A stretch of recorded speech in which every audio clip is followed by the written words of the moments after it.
In the winter of 1981, Julio Iglesias was the most famous Latin voice in the world.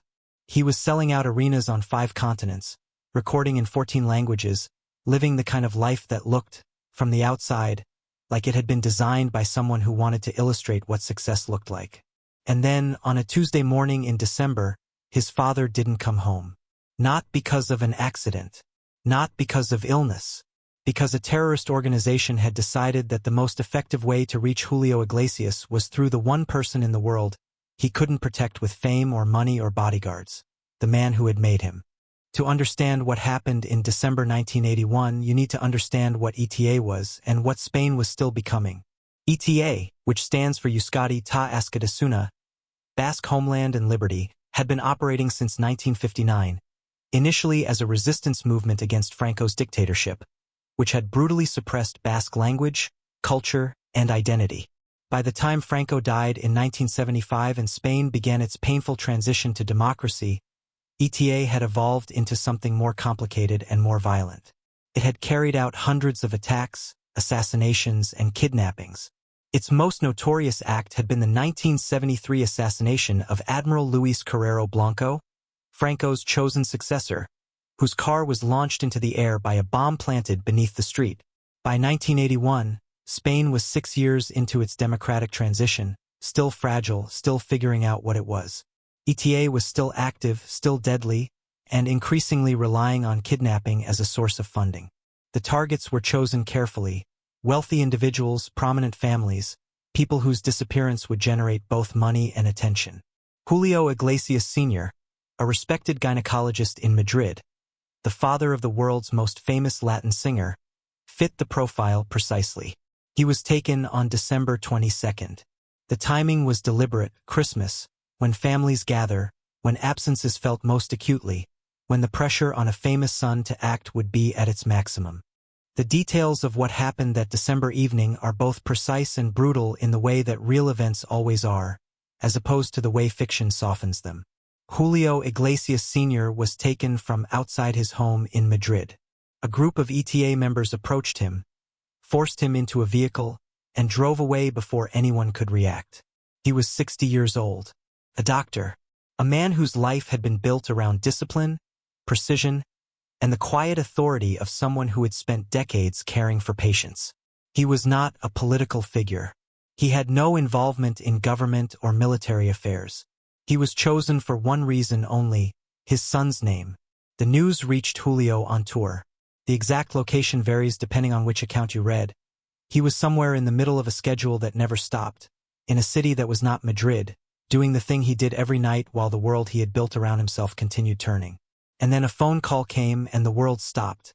People who were close to him during those weeks describe a man who held himself together in public with the particular discipline of someone who had spent years performing, who understood that composure was a kind of armor and that breaking down, however justified, would solve nothing. But behind the composure was something that has no elegant name: the specific terror of a child who cannot reach his parent. The helplessness of a man for whom money and fame and global recognition meant absolutely nothing in the face of a phone that rang with demands he couldn't fully meet and threats he couldn't fully evaluate. He was the most famous person in Spain, and he was completely powerless. What followed was 23 days that Julio Iglesias has never fully described in public. 23 days during which his father was held in a location nobody could identify, by people who had demonstrated, repeatedly and without ambiguity, that they were capable of killing. The Spanish government's official position on ETA kidnappings was consistent: no negotiations, no ransom payments, no concessions. It was the same position most governments take for the same reasons, because paying ransom funds future kidnappings, and because showing flexibility signals vulnerability. The position was principled. It was also, for the family of the person being held, almost unbearable. What actually happened during those 23 days, who spoke to whom, what was offered, what was communicated through which intermediaries, has never been fully confirmed. The Spanish authorities maintained their public position. Julio maintained his silence. The mechanics of how his father came home alive remain, to this day, not entirely clear. What is clear is the texture of those weeks. Julio continued performing. Not because he was indifferent, the opposite, but because stopping would have accomplished nothing, and because the alternative to performing was sitting in a room with his fear, which was the one thing he could not afford to do. Every night he stood on a stage and sang about love and longing to audiences who had no idea that the man singing to them was waiting, every hour of every day, for a phone call that would tell him whether his father was alive. The performance was real. The fear behind it was also real. Both things were true at the same time. On January 14, 1982, Julio Iglesias Sr. was released. He had been held for 23 days in conditions that he described afterward with the same precise restraint that characterized everything about him. A doctor's careful language, the vocabulary of a man who had spent his career maintaining composure in rooms where composure was necessary. He was physically unharmed. He was, by any reasonable definition, not the same person who had been taken from outside his home 3 weeks earlier. The reunion was private. Julio has spoken about it only in fragments, in interviews where the subject comes up sideways and he allows himself a sentence or two before pulling back behind the composed public face. What comes through in those fragments is not drama but something quieter and more permanent. The particular relief of a moment you had trained yourself not to fully imagine, because imagining it meant also imagining the alternative. His father went back to his life, back to his patience, his routines, the quiet discipline of a man who had survived something and decided that survival was its own form of statement.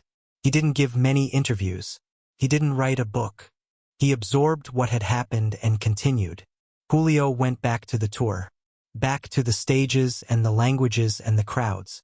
But something had shifted, not visibly, not in any way that an audience would notice, but in the way that certain experiences shift things permanently and irrevocably.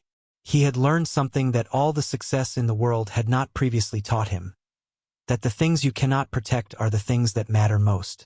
The kidnapping of Julio Iglesias Sr. left marks that took years to fully surface. Some were practical and immediate. Julio's security arrangements changed overnight, bodyguards, protocols, a level of controlled access to his private life that had not existed before. His father moved. The family's routines shifted. The ordinary rhythms of a prominent Madrid family were permanently altered by the knowledge that prominence itself had become a liability.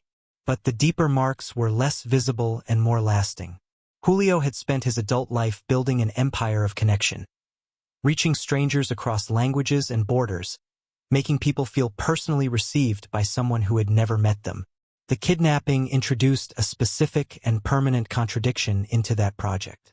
The same visibility that made him capable of that connection had made his father a target. The fame that had opened every door had also unlocked something he hadn't anticipated. The door through which danger walked in.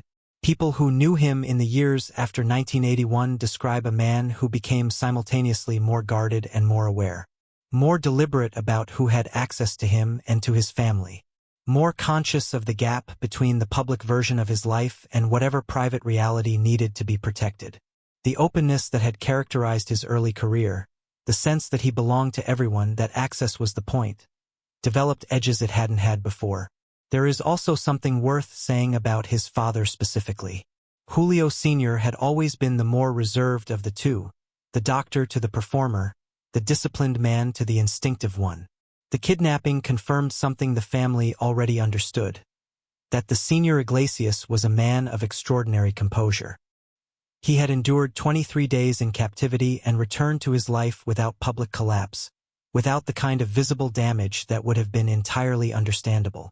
Julio watched that and absorbed it in the way that sons absorb things about their fathers, not through conversation but through observation, through the evidence of who a person actually is when everything is stripped away. Here is what the kidnapping of Julio Iglesias Sr. reveals that nothing else in his son's story quite does. Fame is not a shield. It is, under certain circumstances, the opposite. Most people understand fame as protection, as access, as resources, as the ability to make things happen that ordinary people cannot. And in many ways, it is all of those things. But it is also a kind of exposure. It makes you legible to people who wish you harm in ways that anonymity never would. It turns the people you love into leverage. It transforms the ordinary geography of a family, a father's house, a familiar street in Madrid, a Tuesday morning routine, into something that can be mapped and exploited by people with reasons to do so. Julio Iglesias had spent the years before 1981 building the most visible life imaginable. Every magazine cover, every television appearance, every sold-out arena added another layer to the public record of who he was and what he valued. And what he valued, what anyone could see if they looked, was his family. His father. The man who had pushed him toward medicine and watched him choose music instead and loved him anyway. ETA read that visibility and drew the obvious conclusion. The most effective way to reach Julio Iglesias was not through him. It was through the man he couldn't replace and couldn't protect. What he did with that knowledge afterward is the more interesting question. He didn't retreat from public life. That was never a realistic option and not who he was. He didn't become bitter or closed in the ways that trauma sometimes closes people. What he became, gradually and without announcement, was more honest about what fame could and couldn't do. More clear-eyed about the difference between the life that was visible and the life that mattered.